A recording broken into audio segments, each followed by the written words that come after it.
Bonjour et bienvenue sur la chaîne Il me fait reposer dans de verts pâturages pour la suite de la lecture du livre Tout par grâce de Charles Spurgeon.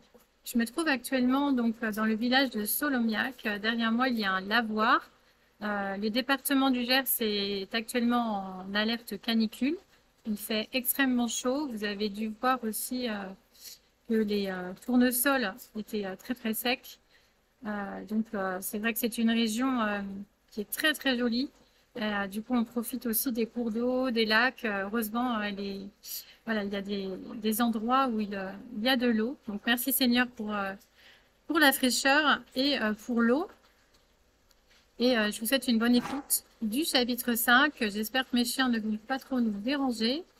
Délivrance du péché. Je vous donnerai un cœur nouveau et je mettrai en vous un esprit nouveau. J'enlèverai de votre être votre cœur dur, comme la pierre, et je vous donnerai un cœur de chair. Ézéchiel, chapitre 36, verset 26. Je voudrais maintenant dire quelques mots à ceux qui comprennent la justification par la foi en Jésus, mais qui se désolent de ce qu'ils continuent à pécher. Nous ne pouvons jamais être tranquilles, heureux et forts spirituellement, tant que nous ne sommes pas saints. Il nous faut être délivrés du péché. Mais comment cette délivrance doit-elle s'opérer? C'est là une question de vie ou de mort pour un grand nombre. La vieille nature est très résistante. Nombreux sont ceux qui ont essayé de l'apprivoiser et de la dompter, mais elle ne se laisse pas dominer. Malgré tout leur désir de s'améliorer, il semble qu'ils deviennent pires qu'auparavant. Le cœur est si dur, la volonté si obstinée, les passions si furieuses, l'imagination si déréglée, les désirs si impétueux, que l'homme a le sentiment d'abriter en lui un repère de bêtes sauvages qui le dévoreront plutôt que de se laisser maîtriser par lui. L'homme pourrait aussi bien se flatter de retenir le vent du nord dans le creux de sa main que de maîtriser, par sa propre force, les puissances désordonnées qui habitent dans sa nature déchue. Ce serait là un exploit beaucoup plus grand qu'aucun des travaux du légendaire Hercule. Il faut que Dieu intervienne ici. Quelqu'un dira « Je veux bien croire que Jésus me pardonne, mais le malheur est que je pêche de nouveau, et que je sens en moi de terribles penchants au mal. Comme une pierre lancée en l'air ne tarde pas à retomber lourdement sur le sol, ainsi une prédication émouvante me transporte jusqu'au ciel, puis de nouveau, je retombe dans mon état de complète insensibilité. Hélas, je suis facilement charmé par les regards ensorceleurs du péché. Dominé par sa séduction, je ne peux me soustraire à ma propre folie. Le salut serait une affaire pitoyable et bien incomplète s'il ne prenait pas en compte cet aspect particulier de notre état de déchéance. Nous avons besoin d'être non seulement pardonnés, mais aussi purifiés. Sans la purification, la justification ne serait pas le salut du tout. Ce serait déclarer un lépreux guéri et le laisser mourir de sa maladie. Ce serait pardonner la révolte et permettre aux rebelles de rester l'ennemi de son roi. Ce serait supprimer les conséquences, mais laisser subsister la cause. Ce serait arrêter le torrent momentanément, mais laisser subsister une source de souillure qui, tôt ou tard, se frayerait un passage avec une force impétueuse et croissante. Le Seigneur Jésus est venu enlever le péché de 3 manières. Il a ôté la peine du péché, la puissance du péché et enfin la présence du péché. Vous pouvez immédiatement atteindre le second point. La puissance du péché peut être brisée instantanément. Vous serez ainsi en chemin vers le 3e, à savoir la délivrance de la présence même du péché. Or, vous le savez, Jésus est apparu pour ôter les péchés, et il n'y a pas de péché en lui. 1 Jean, chapitre 3, verset 5. L'ange dit à Joseph au sujet de Jésus qui allait naître, « Tu l'appelleras Jésus. C'est lui qui, en effet, sauvera son peuple de ses péchés. » Matthieu, chapitre 1, verset 21. Notre Seigneur Jésus est venu pour détruire en nous les œuvres du diable. Ce qui avait été dit à sa naissance fut aussi manifesté à sa mort. Quand le soldat perça son côté, il en sortit aussitôt du sang et de l'eau. Ceci montre la double délivrance dont nous sommes l'objet. Nous sommes rachetés, à la fois, de la culpabilité et de la souillure du péché. Si cependant la puissance du péché et les tendances de votre nature vous inquiètent, voici une promesse pour vous. Appuyez-vous sur elle, car elle fait partie de cette alliance de grâce qui est en tout bien établie. De Samuel, chapitre 23, verset 5. Dieu, qui ne peut mentir, a dit dans Ézéchiel, chapitre 36, verset 26, « Je vous donnerai un cœur nouveau, et je mettrai en vous un esprit nouveau. J'enlèverai de votre être votre cœur dur comme la pierre, et je vous donnerai un cœur de chair. » Il insiste, « Je ferai, je vous donnerai, j'ôterai. » Telle est l'expression souveraine du roi des rois, qui est puissant pour accomplir sa volonté tout entière. Il ne laissera aucune de ses paroles sans accomplissement. Dieu sait parfaitement bien que vous ne pouvez pas changer votre propre cœur, ni purifier votre propre nature, mais il sait aussi que lui peut le faire. Il peut vous créer de nouveau. Il peut vous faire naître une seconde fois. C'est là un miracle de la grâce, et le Saint-Esprit l'accomplira.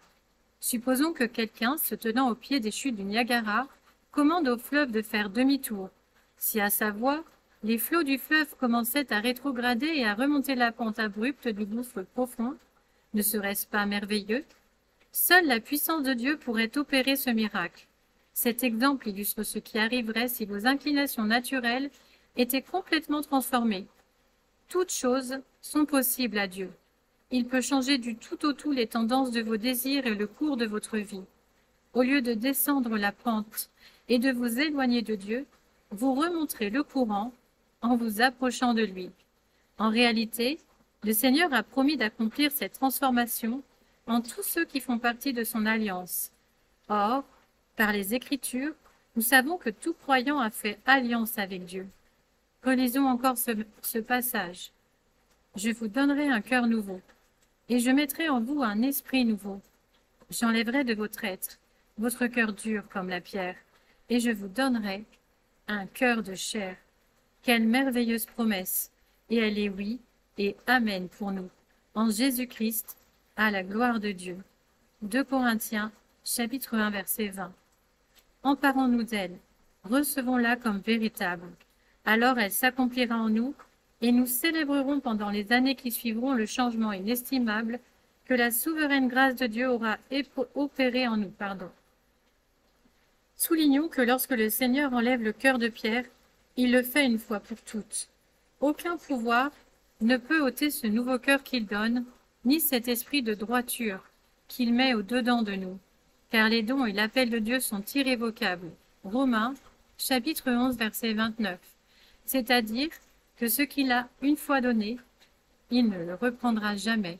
S'il vous change, vous serez réellement changé. Les bonnes résolutions de l'homme et ses tentatives d'amélioration ne tardent pas à prendre fin, de même qu'un animal retourne à ce qu'il a vomi, mais quand Dieu met un nouveau cœur en nous, ce nouveau cœur est là pour toujours, et jamais il ne redeviendra cœur de pierre. Celui qui l'a transformé en cœur de chair veillera à ce qu'il le reste. Nous pouvons donc nous réjouir éternellement et de tout notre cœur de la nouvelle création que Dieu a opérée dans le royaume de la grâce. Jésus a déclaré « Il vous faut renaître d'en haut ». Pour expliquer simplement ce qu'est cette nouvelle naissance, comparons le comportement d'un chat et d'un porc. Considérez le souci de propreté du chat.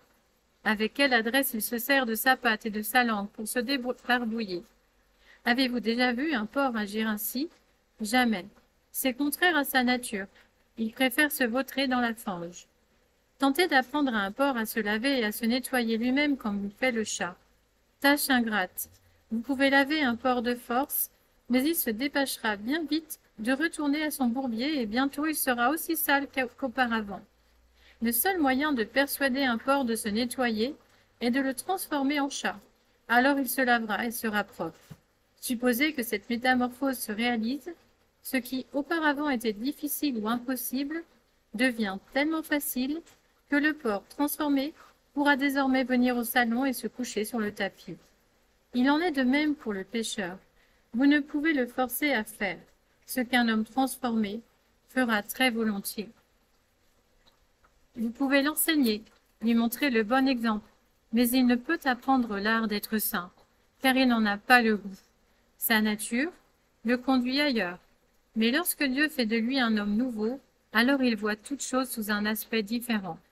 Le changement est tel que j'ai entendu un nouveau converti dire « Ou bien le monde entier est changé, ou bien c'est moi qui le suis. » La nouvelle nature est tout aussi naturellement inclinée vers le bien que la vieille nature l'est vers le péché.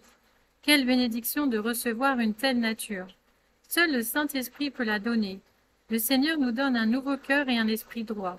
N'est-ce pas extraordinaire? Prenons encore un exemple de la vie animale. Un crabe, après une bataille avec un congénère, perd une de ses pinces. Une nouvelle pince lui repousse. C'est là un fait remarquable. Mais il est encore plus surprenant qu'un homme reçoive un nouveau cœur. En vérité, ce miracle dépasse la puissance de la nature. L'exemple de l'arbre peut nous instruire. Si vous coupez l'une de ses branches, une autre peut croître à la place. Mais pouvez-vous en changer la nature? Une sève amère peut-elle être rendue douce? Pouvez-vous faire en sorte qu'un épineux porte une figue? Vous pouvez greffer sur un arbre un rameau de meilleure qualité. C'est là une analogie que la nature nous donne de l'œuvre de la grâce. Mais c'est un vrai miracle que de transformer complètement la sève vitale d'un arbre. Un tel prodige, mystère de la puissance de Dieu, s'accomplit en tous ceux qui croient en Jésus. Si vous vous livrez vous-même à son action, le Seigneur changera votre caractère. Il soumettra votre vieille nature et vous animera d'une vie nouvelle. Mettez votre confiance dans le Seigneur Jésus. Il enlèvera de votre chair le cœur dur comme la pierre et vous donnera un cœur de chair. Là où tout était pénible, tout sera facile.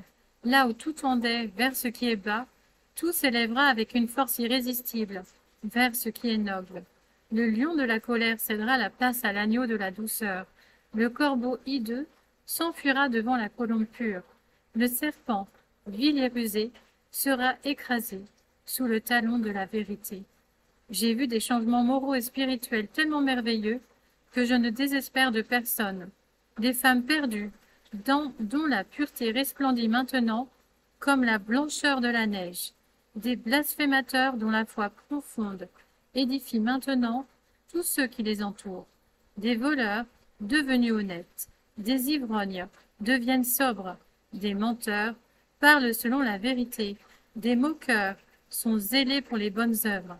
Partout où la grâce de Dieu s'est manifestée à un homme, elle lui a enseigné à renoncer à l'impiété et aux convoitises mondaines et à vivre d'une façon sobre, juste et pieuse. Elle peut vous l'enseigner aussi. Mais quelqu'un dira peut-être « Je ne peux pas me changer ». Il n'est pas question de vous transformer vous-même. Le passage de l'Écriture, Ézéchiel chapitre 36, verset 26, que nous avons cité, parle non pas de ce que l'homme fera, mais de ce que Dieu fera. C'est une promesse de Dieu, et c'est à Dieu lui-même à tenir ses propres engagements. Confiez-vous en lui, pour qu'il accomplisse sa parole à votre égard, et elle se réalisera. Mais comment cela peut-il se faire, demanderez-vous? Est-ce votre affaire? Le Seigneur est-il donc tenu de vous expliquer sa manière d'agir, avant que vous croyiez en lui? L'action divine dans le travail de la nouvelle naissance est un mystère. C'est l'Esprit Saint qui l'accomplit. Celui qui a fait la promesse a la responsabilité de la tenir et sa puissance est à la hauteur des circonstances. Dieu qui a promis ce changement merveilleux l'opérera certainement en tous ceux qui ont reçu le Seigneur Jésus, car à tous ceux qui l'ont reçu, il a donné le pouvoir de devenir enfants de Dieu. Si seulement vous pouviez le croire, si seulement vous pouviez rendre justice au Dieu de toute grâce en croyant qu'il peut et veut accomplir ce changement en vous, aussi incroyable que cela puisse paraître. Si seulement vous pouviez croire que Dieu ne peut pas mentir. Si seulement vous pouviez vous confier en lui pour avoir un cœur nouveau et un esprit bien disposé, puisqu'il a la puissance de vous les donner. Que le Seigneur lui-même vous donne foi en ses promesses, foi en son Fils, foi dans le Saint-Esprit et foi en lui. À lui soit la louange, la gloire et l'honneur, dès maintenant et à jamais. Amen. Voilà, je vous dis à bientôt.